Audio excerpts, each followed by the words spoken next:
The much anticipated version 8.1 update is here. Now that includes the baller, it includes also a change in the vending machine mechanisms, and a whole bunch of other changes we're going to jump into right now. The so-called baller vehicle we've been teased about for the last about week or two, and now we finally have it. So it's a single-seated vehicle. It is found at Expedition Outposts and around pirate camp loot stashes. In fact, the gameplay you're looking at right now will also include a lot of gameplay of the baller vehicle at use. It's actually pretty handy. I mean, I wasn't a big fan of the idea of this. You can't shoot out of it. There's no way to cause any damage, but it's a different version of the Grappler, if you will. I'll explain what I mean in a second. But basically, it uses the attached Grappler and Boost functionality to pull yourself up cliffs or swing through trees. The driver is protected from damage, but the baller is vulnerable to enemy fire, and it has only 300 health. So you're really trading that health and the ability to fire and have that assault kind of tactics for the ability to grapple up sides of cliffs and take no fall damage in the vehicle if you are, let's just say, going off of Polar Peak. There's no fall damage. That's perfect. It's a great solution to get down from high places, especially from the different Expedition Outposts across the map. So I'm very curious to see how players react to this vehicle. It's very unique, actually. I did not see this coming before a week or two ago. Anyway, moving on to the one weapon that everyone does not seem to like, the Infantry Rifle. So they removed the common rarity. So thank you, Epic Games. No more gray Infantry Rifles. Those were the worst. Moving on, speaking about the heavy assault rifles. So they adjusted the rarity from the rare, epic, legendary, from the blue, purple, and gold, to the common, uncommon, and rare. So now it's gray, green, and blue. So the base damage then scaled to 36, 38, and 40 across the board for common, uncommon, and rare. Obviously, with the headshot damage multiplier still being in effect of, I believe, 2. The clingers, the max reduced size from 10 to 6, so very similar to the minis. Vending machines, these are really cool now. So they're a brand new vending machine kind of mechanisms. So what happens is they remove the material cost. So no more are you submitting your materials for an item, for a weapon, heals, whatever it may be, but now it will dispense one of the 3 items displayed, and then after such, the vending machine will be destroyed. So uncommon and common vending machines have been removed. They also removed the mounted turret from the legendary vending machine. Furthermore, they decreased the availability of treasure maps from floor loot, and they decreased that by exactly half, so 0.54 to 0.27%. Then they reduced the availability of treasure maps from chest loot from 3.25 to 1.65, so about half again. So we'll see probably half as many treasure maps across the map and throughout killing enemies and whatnot. A couple quick bug fixes. They fixed rocket smoke trails when disappearing instantly on explosion. They fixed a bunch of the balloon sounds, so if you are going to get into a rift to go or a rift while using a balloon, a bunch of other balloon fixes as well. They fixed an issue where buried treasure would not auto pickup when auto pickup weapon setting was enabled. They fixed an issue where buried treasure chests would be placed on the starting island, obviously deeming that treasure map useless. Moving on, this one's actually really interesting. So they combined Xbox One and PS4 pools. So now basically this requires you to opt into crossplay. If you don't, then you're stuck to just creative mode and playgrounds. But basically, if I'm queuing up on Xbox, then I could just by myself solo, I could be matched with PlayStation 4 players and vice versa. Similarly, they just combined mobile and Switch pools, so if I'm playing on the Nintendo Switch, I have a possibility of playing against people on mobile, and again, vice versa.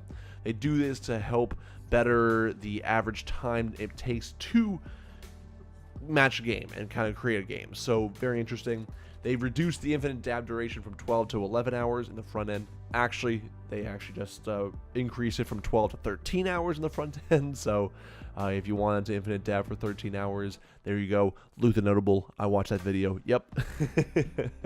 The elimination credit is now awarded to the last damager in cases of logout, self-eliminations, or eliminations due to storm damage. So the current threshold timer is 15 seconds. So what this means is if you damage someone and they're in the storm and they're walking out, and let's say you get them down to 1 health and the storm takes that final 1 health, before this update, you would not be credited that elimination. But since this update with this patch note, you would get the elimination, and thus you would get the 50 health, 50 shield that you would get normally from an elimination. So very, very cool. In fact, yesterday I probably would have won a duos game if this happened, but unfortunately it did not. Anyway, so they also changed a lot of new things with the pirate cannon, just a bunch of stabilizing factors. So a lot of sounds, a lot of being able to shoot the cannon without, you know, the cannon flipping upside down and glitching out.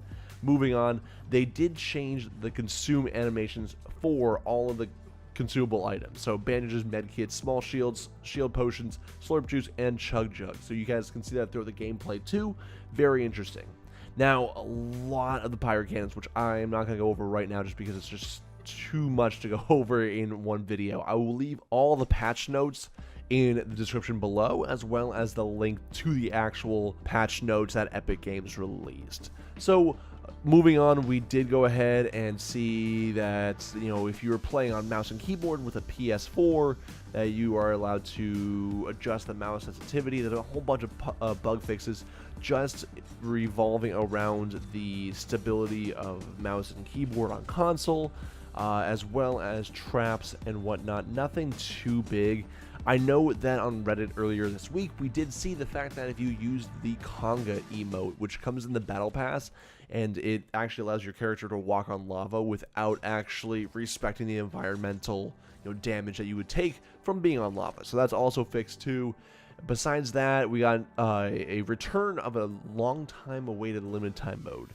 And so this one is the getaway mode. So if you guys weren't around before when the limited time mode called Getaway, it basically requires a squad of 4 to find and capture a llama of a jewel, basically, and take that to a safe van. And that safe van will obviously take that jewel away. And basically that's how you can win. Now, obviously, it is like a battle royale game, so obviously you can kill your other teams and whatnot. It was a whole lot of fun. I'm actually very, very pumped for this game mode, so I'll probably be streaming more of that over on the stream channel. They did change a little bit more of the events. If you guys are interested in that, I'll leave all of that stuff in the description below too.